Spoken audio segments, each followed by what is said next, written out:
కూడా తన బాధ్యతను తన శిష్యుడికి అప్పగించినట్టుగా లేఖనాల్లో తెలియజేయబడుతుందన్నమాట. మొదట మనం మరియమ్మ గారి గురించి తెలుసుకున్నాము. ప్రపంచంలో తీయని మాట అమ్మ అనే మాట మరియమ్మ గారి గురించి తెలుసుకున్నాం. ఈమె దయ పొందిన స్త్రీగా ఉందన్నమాట. లూకాసు వార్త 1:28 దయాప్రాప్తురాలు అనే విషయం దేవుడికి తోడైనాడు.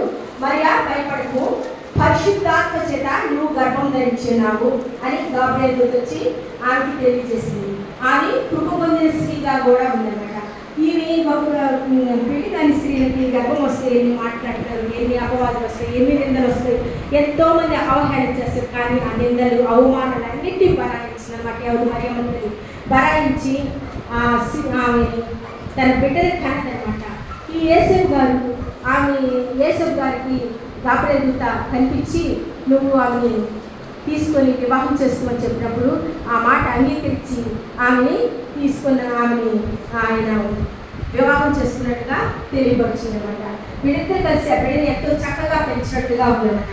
ఒకసారి యేసేని వాళ్ళు దేవాలయానికి తీసుకెళ్తున్నప్పుడు సుమయోన్ అనే ప్రవక్త బయటకు వస్తుంటాడు, తల్లి లోపలికి ఎక్కుతుంది అనమాట. అప్పుడు ఆమె చూసి నీ హృదయంలో ఒక ఖడ్గం చూసుకోపోతుందని చెప్తారనమాట.